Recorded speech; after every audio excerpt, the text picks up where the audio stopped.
Bonsoir, bienvenue à Dossier. Notre document de ce soir, c'est du jamais vu, jamais entendu. La confession d'un meurtrier sexuel. L'histoire d'un homme, ou plutôt le voyage dans l'univers mental d'un criminel de la trempe des Bernardo ou Ferreira. Il s'appelle Gervais Fortin, il a 44 ans.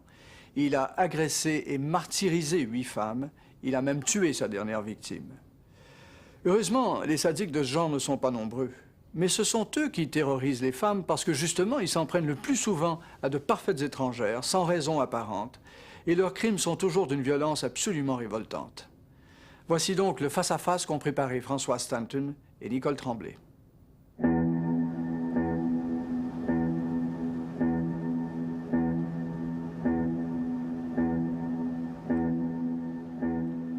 Port-Cartier, un pénitencier fédéral à sécurité maximale sur la côte nord du Québec.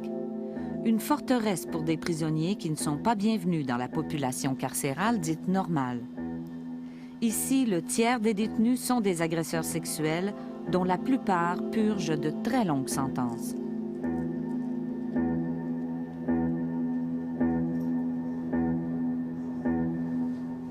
Ce matin du 5 novembre, nous nous apprêtons à rencontrer un meurtrier sexuel qui s'est porté volontaire pour nous accorder une entrevue à visage découvert.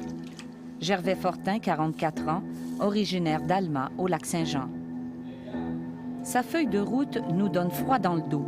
Coupable de 8 agressions sexuelles graves, dont un meurtre prémédité, Gervais Fortin purge une sentence vie et des peines concurrentes qui, mises bout à bout, totaliseraient près de 130 années de prison.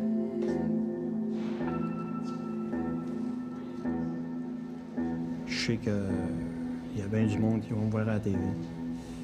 Je pense surtout aux victimes, aux parents et les proches des victimes qui vont m'avoir la face. Ce ne sera pas facile pour eux autres, et ce ne sera pas facile pour moi non plus. Je l'ai faite dans le but de montrer qu'est-ce qui peut se faire à l'intérieur des murs pour des personnes comme moi. Des personnes comme lui, des monstres, diront certains. Pourtant, l'homme avec qui nous avons rendez-vous a l'air tout à fait inoffensif. Il répondra même posément à toutes les questions, comme s'il était soulagé de se délester du poids de ses pulsions, de ses crimes et de ses victimes. En tout, j'en ai, je pense, avec celle d'aujourd'hui, je pense j'en ai 8. Déjà une, c'est trop, là, mais 8. Pourquoi? J'aurais pu en faire 20, j'aurais pu en faire 50. Comme je disais, moi, c'était par période. Ça arrivait surtout à l'automne, entre septembre puis décembre, mais il y avait le temps d'accumulation aussi, là. Ça pouvait prendre 6 mois, ça pouvait prendre 1 an, ça pouvait prendre 2 ans. Tu sais, avant que le presto soit trop plein, tu sais, ça prenait quand même un certain temps. Vous n'avez jamais pensé aux victimes? Non. À leur souffrance? À cette époque, non. Moi, à cette époque, c'était mon plaisir personnel à moi, comme vous avez dit tantôt, là. Le contrôle, puis tout ça, là. Non. L'empathie des victimes, je ne l'avais pas en tout, à cette époque. Les victimes pleuraient, criaient, vous suppliaient, sûrement? Oui. Oui. Vous vous en souvenez? Pour certaines, oui, mais pour toutes, non. Je veux pas, Vous étiez insensible à ça? Oui, j'étais insensible, oui. Où est l'erreur? Où est la faille dans l'être humain qui nous tient de tels propos? Un homme à la fois banal et terrifiant. Et c'est ça qui est complètement troublant. À qui avions-nous affaire? Nous avons cherché à comprendre en retournant d'abord dans son environnement familial au Lac-Saint-Jean, où vivent encore ses parents adoptifs.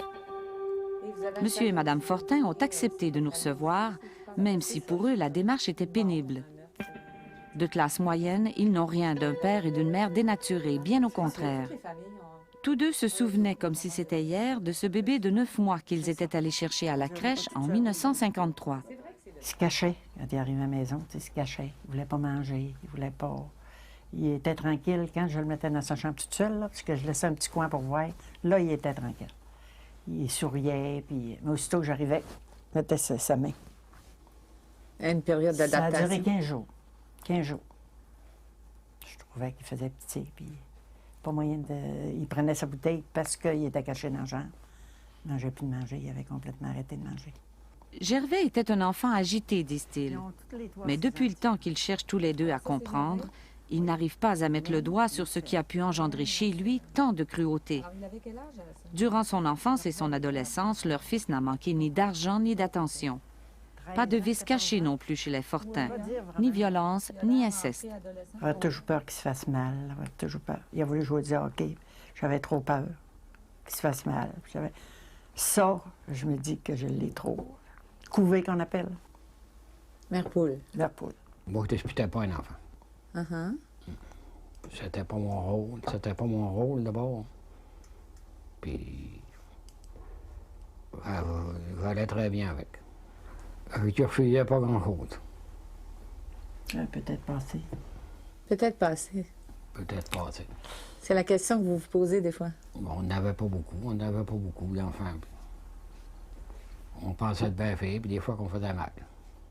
Mais j'ai eu une très bonne relation avec mes parents. Ils viennent m'avoir ici, puis j'ai pas un mot à dire contre eux autres. Puis, ils m'ont inculqué des valeurs qui me permettent justement de survivre dans ce milieu-là aujourd'hui. Puis ça, c'est gros, ça. Donc, vous diriez pas que vous avez manqué d'amour? Ah non. Jamais.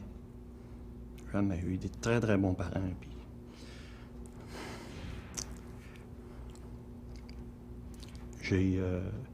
J'ai deux sœurs aussi J'ai deux sœurs que j'aime beaucoup. Ses sœurs ne veulent plus le revoir.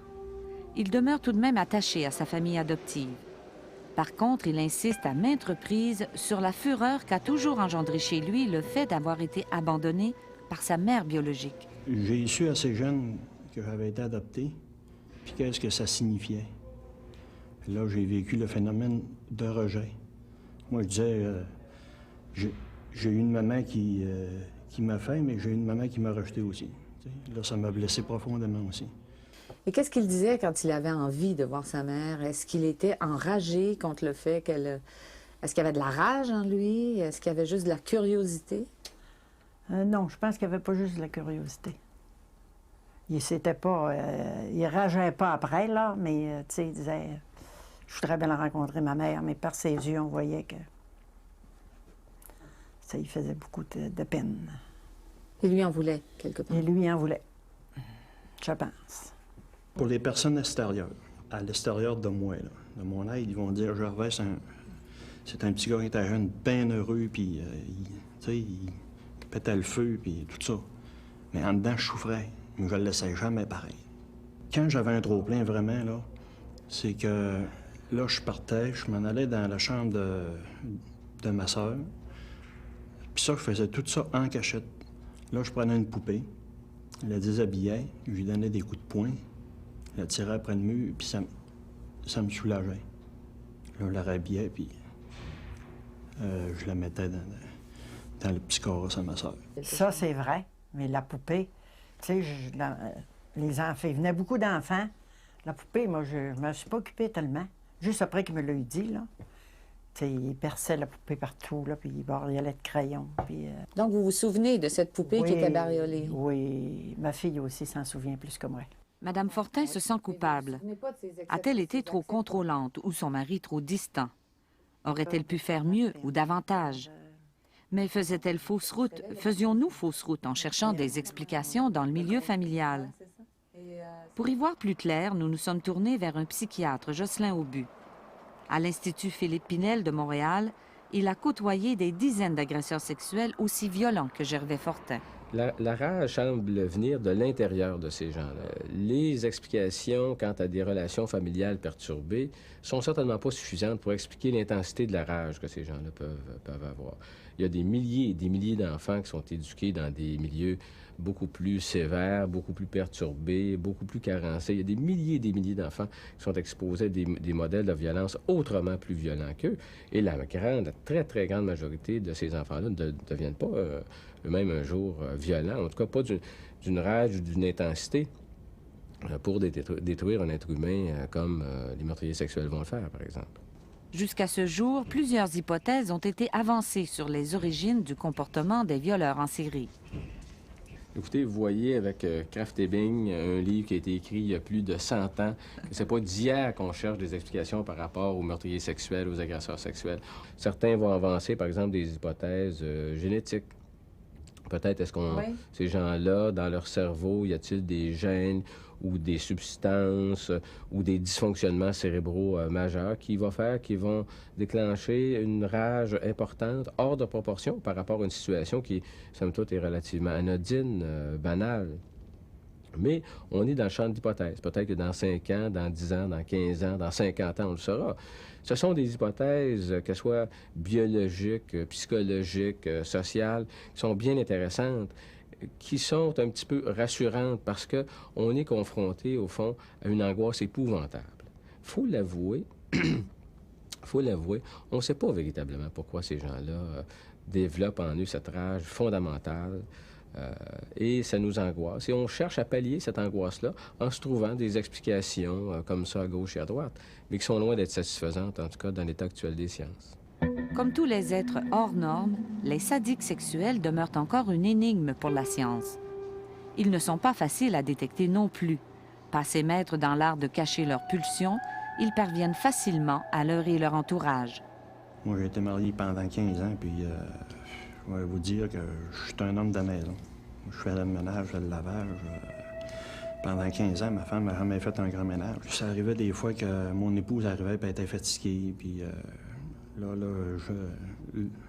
la voyais, tu sais, qu'elle était fatiguée. Là, je faisais couler un bon bain, un bon massage, des fois, au rein, là. Après ça, je préparais le souper, des choses de même, puis, tu sais, ça reposait. L'affection qu'il avait pour son épouse ne l'empêchait pas d'entretenir des fantasmes de violence envers les femmes, envers les féministes surtout. Moi, en étant un enfant qui avait été rejeté par sa mère biologique, l'avortement, moi, on ne concevait pas ça. Moi, des femmes qui se faisaient avorter, ils me tombaient bien bas dans mon estime. Je n'étais même pas capable d'entendre parler soit de Jeannette Bertrand ou Aline Desjardins ou Mimi Desté. Tu sais, toutes des femmes qui ont parti de féministes ou qui ont travaillé là-dedans. Et vous rêviez aussi que vous faisiez mal à une femme? Oui. De quelle façon? Ah, ça pouvait être la battre, l'attacher ou juste crier par la tête ou de dire, ben, t'es folle, t'es ci, t'es ça, tu sais. Et ça vous faisait du bien quand vous rêviez à ça? C'était comme un genre de défoulement, mais je suis conscient aujourd'hui que c'était pas correct. Mais ça faisait du bien sur le moment.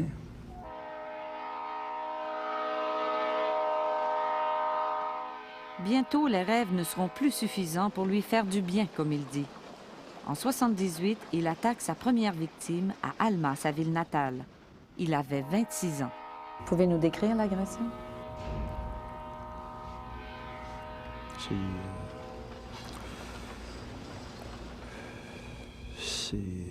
C'est assez pénible, certain. C'est une agression sexuelle. Ici, il a plus de mal à nous parler. Volontairement ou non, il déforme la réalité. Bon, premièrement, j'ai défoncé sa porte.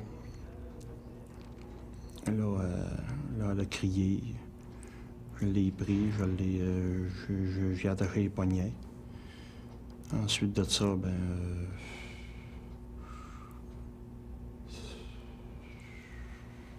j'ai fait à part ça. Ça fait longtemps, là. Vous l'avez violé? Non. Non, Il dit qu'il l'a pas violé. Pas la première fois. Pas la première fois. Je me rappelle même pas si je l'ai déshabillé. Je vous dis, ça peut-être le rapport de police pour me rafraîchir la mémoire, mais là, ça fait trop longtemps, ça. Là, il dit qu'il ne se souvient même pas s'il l'a déshabillé. Ça se souvient très bien. Il dit il faudrait le rapport de police. Vous avez enquêté là-dessus. Qu'est-ce qu'il a fait au départ, là? Il est rentré dans la maison? Au départ, là, il y a un bout qui est bon. Là. Il est rentré dans la maison, il a défoncé la porte, il a été cherché dans son lit. À ce moment-là, il lui a mis, je pense, une serviette dans les yeux. Il lui a mis aussi des Kleenex dans la bouche. Puis, il a mis un bandage dans la bouche aussi, attaché soit avec une serviette, des choses de main. Par la suite, il l'a emmené dans le salon. Il l'a déshabillé, il a déchiré son linge, en fait. Il l'a déshabillé. Oui. Puis il l'a violé à ce moment-là, c'est bien sûr. Paul Fortin est aujourd'hui retraité. Il était policier à la ville d'Alma à l'époque et avait recueilli la déposition de la victime de ce premier viol. Un viol particulièrement sordide. En plus de la brûler sur les seins, il faisait à ce moment-là chauffer une petite cuillère, ou je pense que c'est une petite cuillère, là, sur les ronds, puis il brûlait les seins avec ça. Fait qu'il était extrêmement violent à ce moment-là. Ça a duré longtemps? Bien, ça a duré un bon bout de temps, parce qu'en fait, il rentre là vers peut-être 3h moins quart, puis il est sorti à 5h30 du matin. Ça fait que cette victime-là a subi le calvaire, si tu veux. Et vous vous êtes senti comment après l'agression? Oh, après ça? Oh, mon Dieu, après. On est tellement bien. Ça, je vous le cacherai pas. On est bien. Je me sentais quelqu'un. Je me sentais puissant. Je sentais que j'avais le contrôle. Ça, le contrôle, c'est bien, bien important là-dedans. Je me sentais un homme. Je m'acceptais enfin, moi. Tu sais? Enfin, j'avais dominé. Enfin, j'avais réagi. Mais quand j'attaquais une femme, j'attaquais pas juste la femme, mais tout ce qu'elle représentait. Ça aurait peut-être été un chum qui m'avait dit quelque chose de blessant. C'était peut-être une chose qui m'était arrivée v'là peut-être 2 ans, puis que, tu sais, je me défoulais là-dessus. Quand je vous ai dit, je vais sexualiser mon agressivité, c'est ça. On se sent bien après, mais ça dure combien de temps? Ça durait combien de temps? 1 heure, 1 minute, 2 jours, 3 jours. Mais après ça, tu retombes en tabarnouche. Parce que là, l'estime de toi, elle baisse au plus bas niveau. Ensuite de ça, là, tu dis, c'est terrible, maintenant, ça fait que j'ai fait ça, puis je le ferai plus, puis non, c'est la dernière fois. Il y en a eu beaucoup des dernières fois. Mais le cirque a recommencé à accumuler, puis ça recommençait. Puis quand tu réagresses, on dirait que tu sens un besoin encore de faire plus de mal, parce que ton estime de toi est bas, mais il faut que tu la remontes. C'est un cercle vicieux.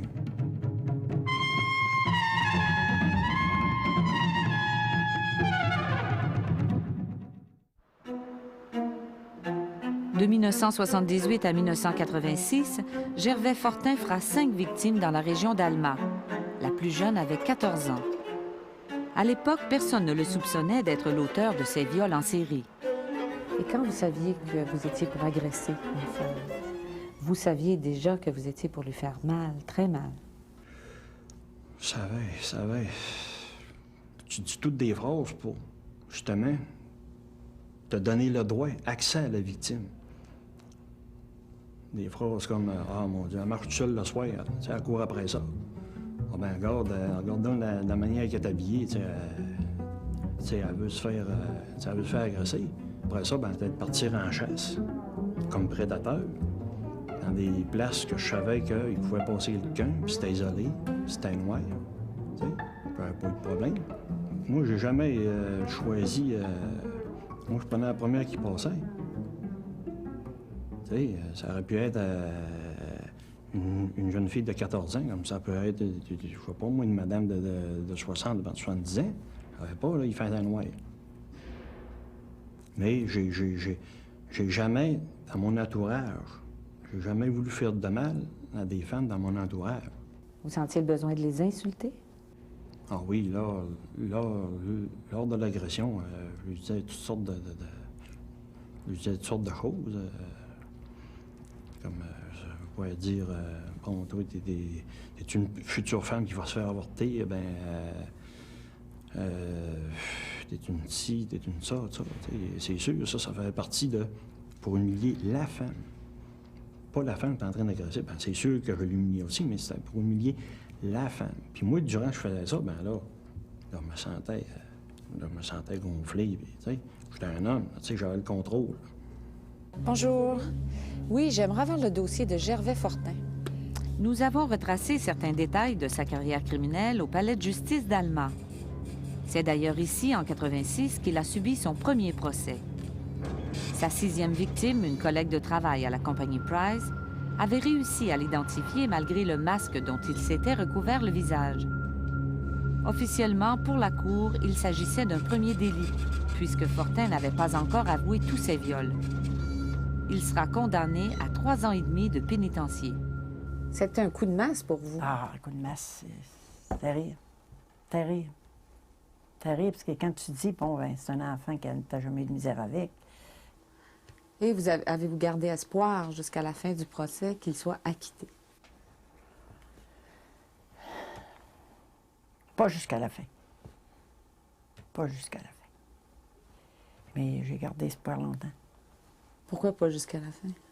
Parce qu'à la fin, quand tu sais, les gens me racontaient, mes beaux-frères y allaient, puis c'est passé telle affaire, là. Tu sais, je voyais que... Tu sais, mes beaux-frères disaient, ben Thérèse, je pense qu'il faudrait que tu te rendes en évidence. Puis, tu sais, Vous lisiez les journaux? Vous refusiez de lire les journaux? je refusais de lire les journaux. Ça peut faire moins mal. Bon, Voilà, madame, ça, c'est le dossier pour mes Ça, restants. c'est les pièces, là. Les pièces. dans les archives de la Cour d'appel au Palais de justice de Montréal, nous avons découvert qu'au procès de 86, son avocat, Maître Gatien Duchesne, n'avait pas déposé à la Cour le rapport de l'évaluation psychologique de son client. Ce rapport concluait qu'il y avait possibilité de récidive. L'avocat fera cet aveu troublant beaucoup plus tard, en 91, malheureusement après que Gervais Fortin ait commis 2 autres agressions. Au pénitencier, Fortin fait suffisamment bonne impression pour qu'on le libère après 18 mois d'incarcération. C'est du moins ce qu'on en déduit, puisque la Commission nationale des libérations conditionnelles a refusé de nous donner accès à sa décision. Mais vous saviez, vous, que vous pouviez récidiver? Le saviez-vous? Ça, j'ai toujours eu peur de ça. J'ai toujours eu peur de moi-même. Ça, c'était une grosse peur. Ça vous a fait peur d'avoir votre libération conditionnelle? Oui, franchement, oui. À l'époque? J'aurais voulu crier, gardez-moi dedans, j'ai quelque chose, hein, mais j'étais pas capable. Faut-il le croire? Quoi qu'il en soit, il récidive bel et bien en 89. 1 an à peine après sa libération conditionnelle, il viole et moleste une étudiante derrière un centre d'éducation physique à Alma. Il l'amènera chez lui pour lui faire subir d'autres sévices et l'abandonnera plus tard attaché à un arbre dans un camping désert non loin d'une cabine téléphonique. J'ai pas dormi de la nuit, puis même en pleine nuit, je me suis levé, j'ai pris mon auto, je suis allé vérifier si ça était parti. Ça était parti, donc j'ai dit... Vous n'avez pas dormi de la nuit. Vous ne sentiez pas bien après cette agression-là? Ben non. Tout de suite, pendant, oui, là, mais après, non. Mais comment vous arriviez à mener une vie normale avec votre femme? Une double vie complètement. Oh mon Dieu, ça c'est du sport, ça. Mais là-dedans, il faut que tu continues à vivre, tu continues à aller travailler, t'as la fin de mois, où tu payes tes comptes, ça. Ta femme, tu l'aimes, tu as peur de la perdre. T'as peur de la perdre dans ta barouette.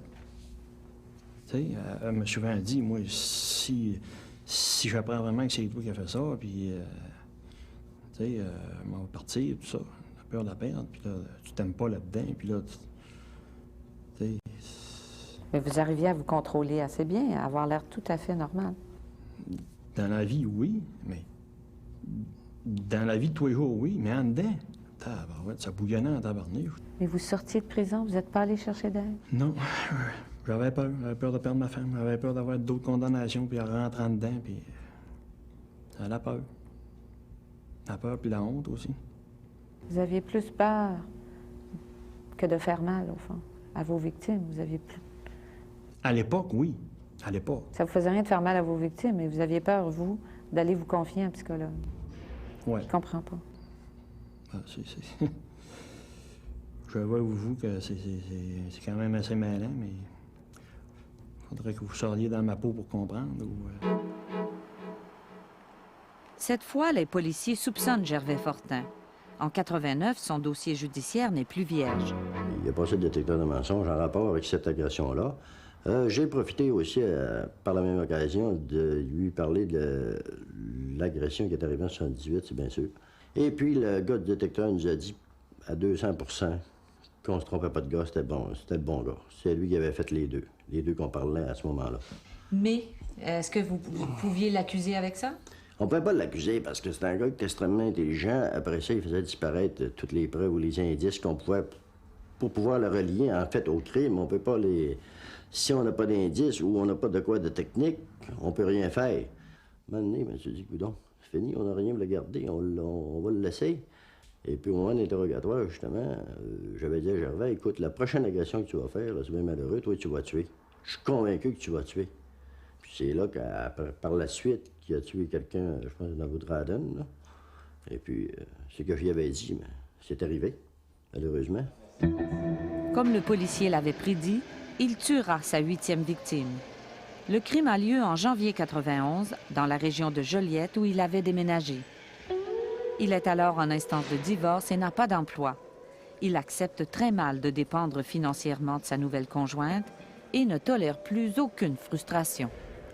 J'ai reçu le papier officiel du divorce.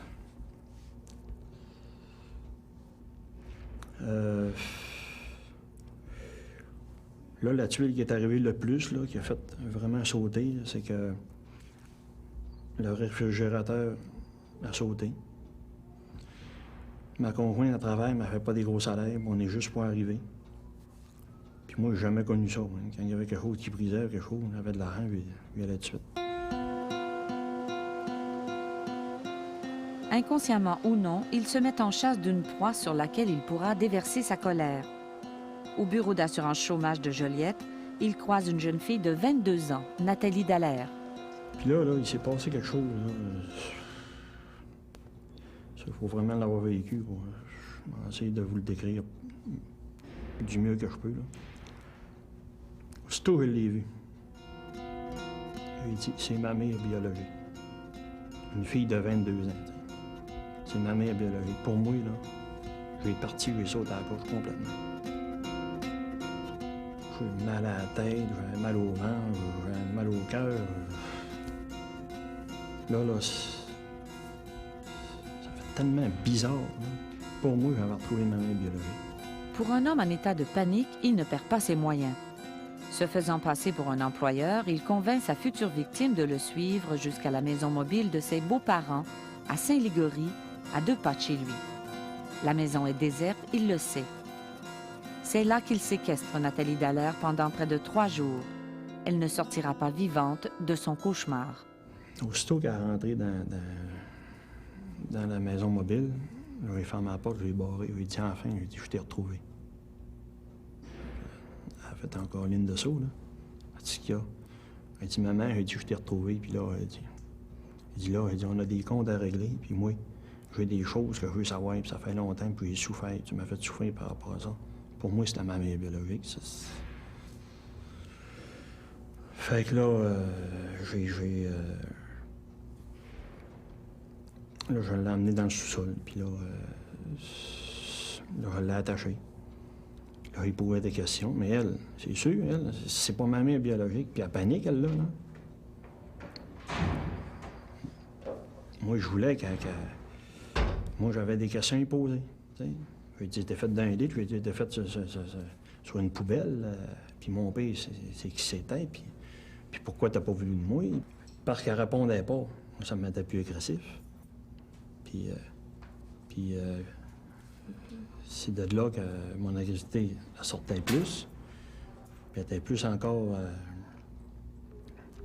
élevée. Je l'ai battue. Avec? Ce moment-là, c'était, je pense, c'était un fil électrique, je pense. Là, Mais elle souffre. Hein? Elle a souffert beaucoup. C'est une martyre, madame. C'est une martyre.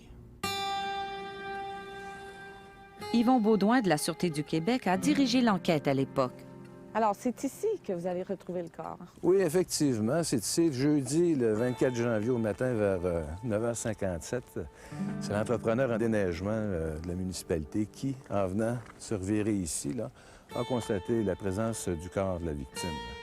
Sur le corps de la victime, lacéré de coups de fouet, Fortin avait tracé des dessins au crayon feutre rouge, 2 cages autour des seins et une étoile de David sur le ventre.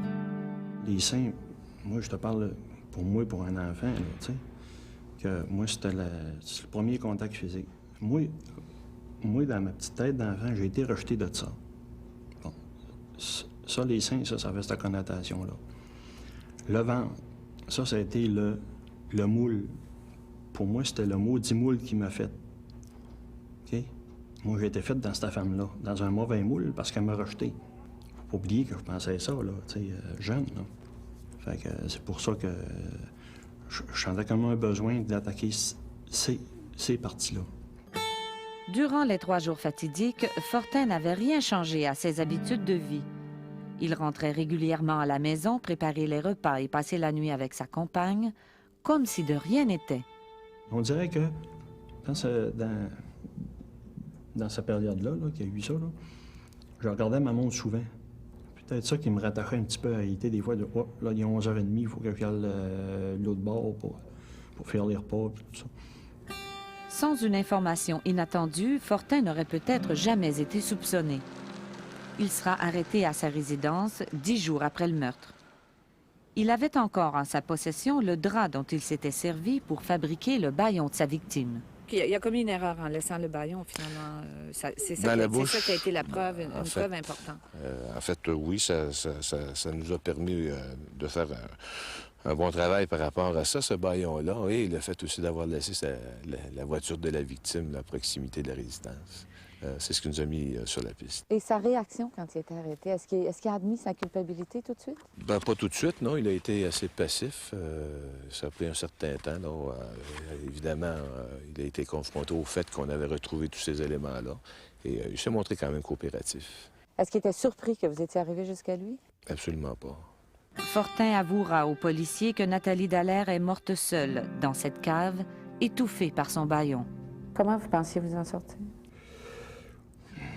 Moi, je souhaitais réellement, dans le fin fond de moi, d'être pris. D'être pris, j'étais tanné, j'étais écœuré. J'étais écœuré, c'est ce que je faisais.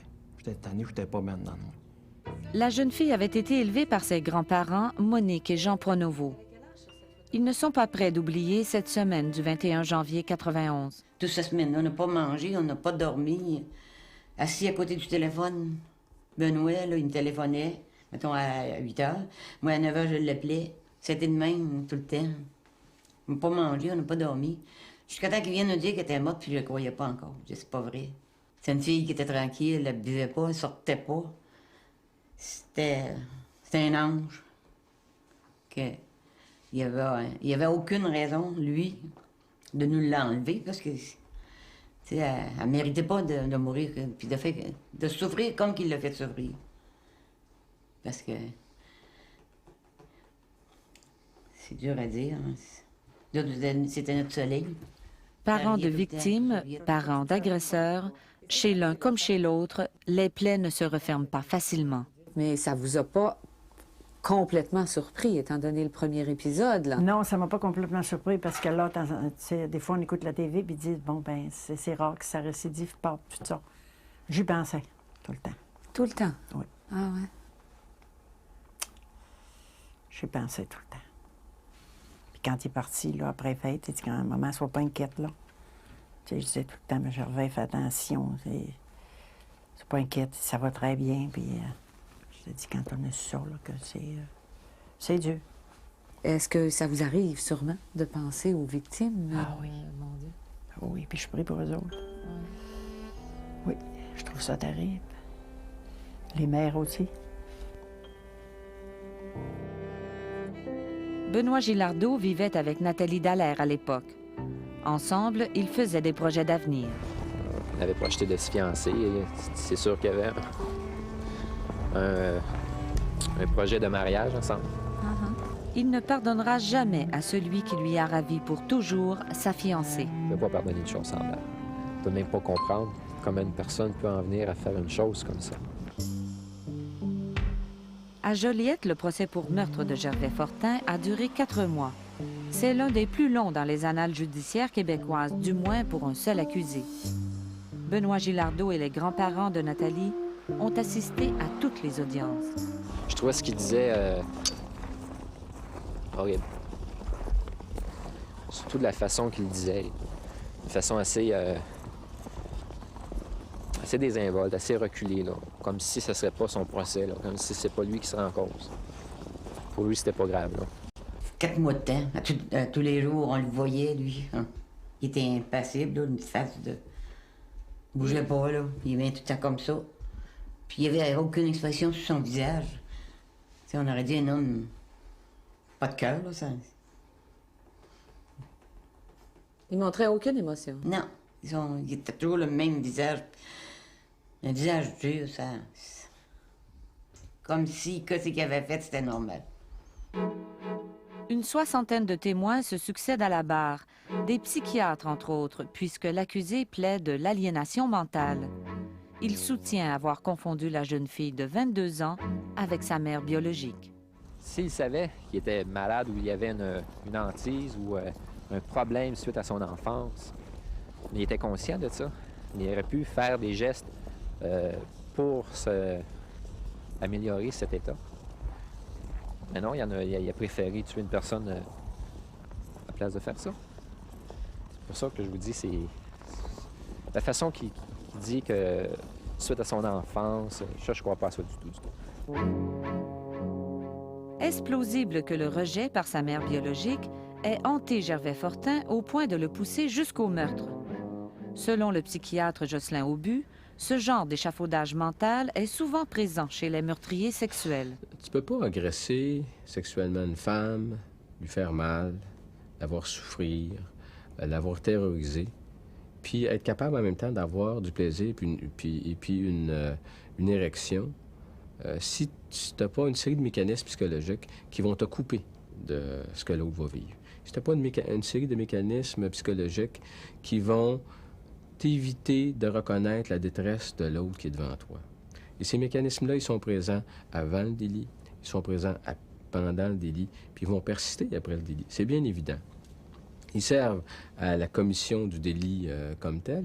Ils servent aussi, en quelque part, au maintien de l'intégrité psychologique et, je dirais, physique de ces personnes-là.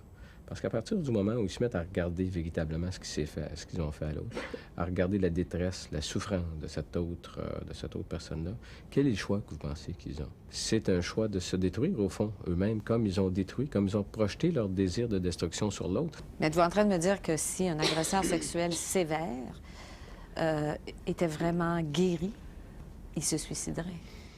Non, je ne dis pas qu'il se suiciderait. Je pense que l'appropriation de sa souffrance personnelle est une chose qui va par étapes.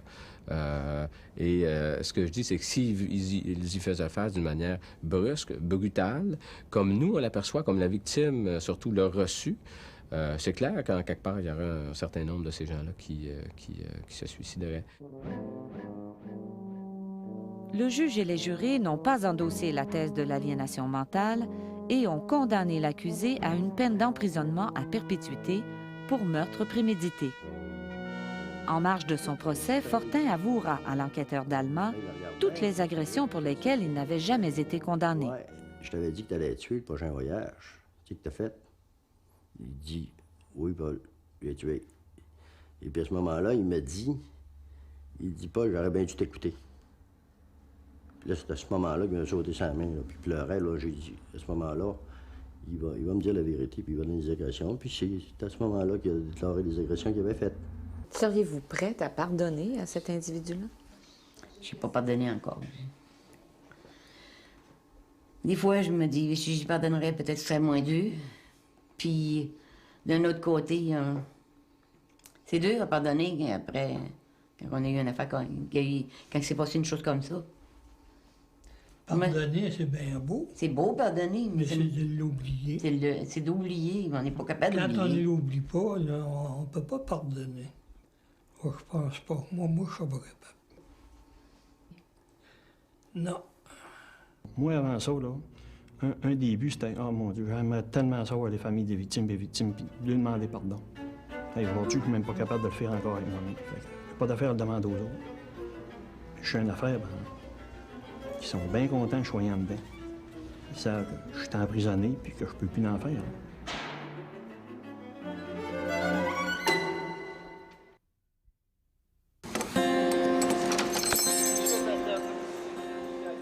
À Port-Cartier, Gervais Fortin a suivi à 4 reprises une thérapie de groupe pour délinquants sexuels, le programme Sentier. Aujourd'hui, il a la conviction d'être parvenu à se libérer de sa rage intérieure. Ça fait à peu près 1 an et 3 mois. Je n'ai plus aucun fantasme sexuel déviant ou négatif, de quelque manière que ce soit. Je vous l'ai dit, ça fait 5 ans là, que je travaille tous les jours sur moi. Il y a des affaires qui sont réglées, puis il y a des affaires que j'ai compris. Puis... Moi, je pourrais vous dire aujourd'hui, là, vous me donneriez une rose, vous me direz, donne-en une tape à une femme, je ne serais pas capable. Je suis rendu là aujourd'hui. J'ai l'empathie de mes victimes, puis même d'autres victimes. Je ne sais pas si le fond de la personnalité est modifié, parce qu'une structure reste une structure, mais je vous dirais qu'il y a des façons de penser, il y a des façons de voir les choses. Je vous parlais d'erreurs de jugement tout à l'heure, qui, elles, ont changé. Et se sont manifestés dans des comportements qui sont quotidiens. Je veux dire, si je prends juste un exemple, cet individu-là avait des comportements agressifs vis-à-vis l'autorité féminine. Et maintenant, c'est des choses qui ne se produisent plus. Je ne veux plus jamais faire ça. C'est trop terrible. C'est trop atroce. Tu détruis trop de vies. Tu fais trop de mal alentour de toi. C'est inacceptable. Vous êtes sûr que vous n'êtes pas manipulé? Au niveau de sa structure de fond, je vous dis... Parce qu'il a passé sa vie à jouer un double jeu. Oui, absolument, et j'en suis très consciente. Je vous dirais que la première chose que je vis comme intervenante quand je suis en contact avec des agresseurs sexuels, c'est cette notion-là. Est-ce que c'est vrai? Est-ce que c'est pas vrai? Est-ce que ce qu'il me dit est vraiment l'ensemble de la réalité? Est-ce que c'est l'ensemble des gestes qu'il a posés ou est-ce que ça en est juste une partie? C'est évident que c'est des questionnements de tous les jours, de tous les entretiens. Ça, c'est évident. Sauf que ce qui est clair, c'est ce qu'on peut observer. Hein? Je pense qu'à partir du moment où on regarde ce qui se passe, et je ne suis pas la seule personne dans le sens qu'il y a quand même un certain nombre d'intervenants qui le côtoient, qui ont à émettre des rapports, qui ont à émettre des commentaires, je pense que c'est là. C'est dans ce qui se passe, non pas dans mon bureau, mais dans son quotidien, et qui est relevé, qui nous permet de voir si le changement est là ou pas. Quant à nous, nous doutions de sa sincérité, car ce n'était pas la première fois qu'il affirmait avoir changé. Dans les dossiers de cour, quelques jours auparavant, nous avions mis la main sur 2 lettres qu'il avait écrites à l'une de ses victimes en 86 et en 87, au moment de sa première détention. Il écrivait alors « Je me redécouvre de jour en jour, je me remodèle, je prends enfin confiance en moi-même, bref, je grandis à l'intérieur de moi-même. Et je sortirai d'ici un jour plus grand que je ne l'ai jamais été. » Donc, vous dites, vous grandissez, vous évoluez. Oui. Et vous signez quoi? Un homme très repentant. Gervais. Et ça ressemble à ce qui se passe aujourd'hui, non? Ça ressemble à... Je peux dire que la motivation de me reprendre en main, tout ça, oui. Mais à cette époque-là, elle n'était pas totale. Elle n'était pas totalement honnête et sincère. Aujourd'hui... Il avait pourtant récidivé à 2 reprises par la suite. Et dites-moi, pourquoi on vous croirait aujourd'hui? Vous aviez autant de remords à l'époque. Vous semblez donc avoir de l'empathie pour votre victime. Pourquoi je vous croirais aujourd'hui que vous avez vraiment changé? Moi, je vous répondrais ceci, madame, c'est que... Faites le programme Sentier pendant 5 ans, puis après ça, vous viendrez m'en parler. Puis ça a travaillé tellement, madame, là. Si je vous dirais, là, il y a des nuits, je me réveillais en sueur, en position fœtus, le pouce en bouche, je pleurais comme un bébé, puis je revivais mes mêmes émotions, mes sentiments que j'avais 4, 5, 6 ans. C'est assez fort, ça. Puis ça continue toujours à travailler. Mais je suis libéré de bien des affaires. Aujourd'hui, on a une partie de l'avortement, on en parlait, on va s'asseoir. Avant ça, j'aurais sauté. C'est un travail, là. Moi, pour moi, aujourd'hui, je trouve que c'est merveilleux ce qui se passe en dedans de moi. Parce que je me connais plus, je connais mon cycle d'agression, mes pardons, tout ça. Mais je ne peux pas vous garantir que j'en ferai plus jamais. Si ça vous voulez savoir, je peux pas. Mais je sais qu'avec le bagage actuel, en ayant appris, justement, à pas refouler, à dire mes sentiments, à vivre mes émotions, je pleurais jamais, pour aujourd'hui, je pleure. Tu sais? Que, pour moi, au moment présent, je pourrais vous dire, vous pouvez prendre un risque. Vous pouvez. Vous pourriez sortir demain matin? Pas demain matin. Il me reste encore des acquis à aller chercher. Il y a encore d'autres programmes. Ça, je suis conscient de ça. Se peut-il qu'un jour, ce violeur en série devienne inoffensif? Vous signez ça, s'il vous plaît? C'est les passes? Oui. Dans des cas aussi lourds que le sien, les pronostics ne sont pas très optimistes. Écoutez, le plaisir que retire un meurtrier sexuel, il est immense. Il n'y a rien qui va battre ça dans sa vie parce que il va s'être approprié le corps et l'âme d'une femme ou d'un enfant, dépendamment du type de meurtrier sexuel qu'on peut avoir. Alors, c'est un plaisir qui est immense, duquel il est bien difficile de redescendre par la suite. La question est de savoir, est-ce qu'on est capable d'enlever ça, de les amener à redescendre ailleurs? Je ne sais pas. Je pense que par rapport au meurtrier sexuel, en tout cas, on manque beaucoup de recul pour savoir jusqu'où on est capable d'aller, jusqu'où on est capable de les amener. Et à partir du moment où on est face à un être humain qui n'aurait pas cette capacité de reconnaître justement l'humain en l'autre, le traitement, l'approche devient bien difficile. Moi, il y a une phrase que Mme Lacombe nous a dit tout de suite, en partant dans le premier sentier. Elle a dit « Alcoolique un jour, alcoolique toujours. Agresseur sexuel un jour, agresseur sexuel toujours. » Ça m'a facile dans le dash en tabarouette. Moi, je pensais, on va guérir de ça. On nous a dit, il va toujours traîner le potentiel. Mais on va essayer de gérer mieux ça. Puis s'il y aurait une solution, oh mon Dieu, comment est-ce qu'on entend ça des citoyens? T'as castré? Castré, chimique ou physique, moi, mon Dieu, en affaire, je crois nullement à ça. Parce que, quand même, tu casserais physiquement. Si les fantasmes deviennent restent là, pas mieux. Si la personne est pour et agressée, qui a été castrée physiquement, qu'est-ce qu'il va prendre pour les pénétrations? Il n'y a pas de recette miracle. S'il y aurait une recette miracle, tout de suite demain matin. OK, je suis guéri, mettez-moi dehors. Ça serait le fun, hein? Mais c'est pas ça. Est-ce qu'il est toujours dangereux? Pourrait-il se retrouver dans la rue demain matin? Dans l'état actuel des choses, je pense qu'il vous l'a dit d'ailleurs lui-même ce matin, non. Et je suis d'accord avec ça. Je pense que le travail est quand même entamé depuis peu. 5 ans, même s'il travaille beaucoup, c'est quand même depuis peu. C'est une pathologie qui est lourde. On est dans un maximum. Il est au début de son cheminement carcéral. Il y a une sentence où, au plus tôt, ça va être dans une dizaine d'années, au plus tôt. Donc, il y a quand même plusieurs étapes à franchir d'ici à ce temps-là. Gervais Fortin ne veut pas passer sa vie en prison. Il a d'ailleurs porté sa cause en appel. Ce sont tous les mémoires, il y a 41 volumes. Son dossier est en attente au Palais de justice de Montréal. Jusqu'à maintenant, cet agresseur a coûté plus d'1,5 million de dollars aux contribuables canadiens en frais d'enquête, de procédure judiciaire et de détention. S'il n'obtient pas un nouveau procès, il sera admissible à une révision judiciaire dans 10 ans. Il pourrait alors obtenir une libération conditionnelle. Mais advenant un refus, il devra attendre à sa 25e année de détention avant de loger une nouvelle demande. Au Québec, depuis l'abolition de la peine de mort en 1976, 58 détenus condamnés à l'emprisonnement à perpétuité ont logé une demande de révision judiciaire après 15 ans de détention. 23 ont obtenu leur libération conditionnelle. Parmi eux, cependant, aucun cas d'agresseur sexuel. Il y a peut-être du bon à faire, ce gars-là, mais pas en liberté. En dedans, s'il veut aider les autres agresseurs sexuels, là, je suis d'accord avec ça, là. Mais qu'il le garde en dedans le restant de ses jours. Vous voudriez qu'il reste en prison jusqu'à la fin de ses jours? Qu'il sorte plus jamais. Qui meurt là, en prison. Faut qu'il paye pour ce qu'il a fait. Non, je suis sûr, certain que s'il ressortirait, lui, il continuerait, il recommencerait. Puis non, moi, je voudrais qu'il reste au moins 25 ans à l'intérieur pour être sûr qu'il ne puisse pas recommencer puis qu'il y ait d'autres gens qui puissent vivre ce qu'on a vécu. Que vous préféreriez qu'il reste en prison, qu'il reste en prison, finalement? Ben, je préfère pas qu'il reste en prison, là. Mais je le trouve en sécurité pour lui et pour les autres.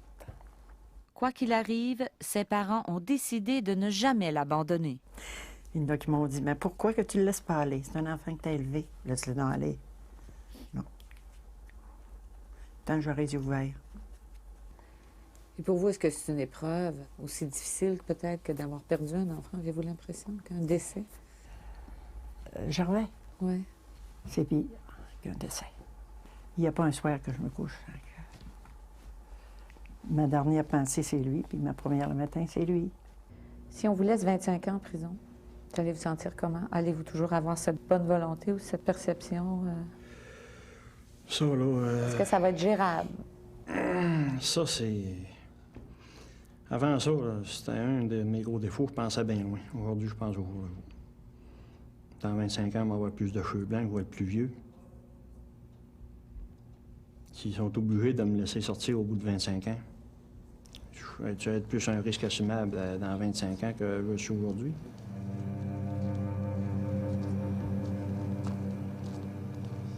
La réalisatrice et moi sommes sortis de ce face-à-face avec Gervais Fortin, profondément troublés, comme assommés.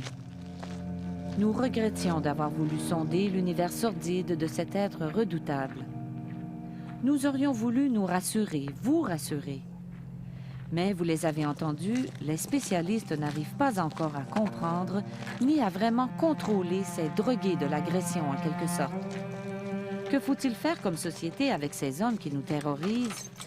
Tous et chacun, nous avons notre réponse. Mais nous vous laissons tout de même sur cette réflexion du docteur Jocelyn Aubu. Les uns vont dire, ben voilà, c'est ça, ils cherchent encore des explications pour les déresponsabiliser. Les autres vont dire, ben voilà, il vient de dire qu'il n'y a rien à faire, faut tous les enfermer, faut les tuer, c'est la peine de mort.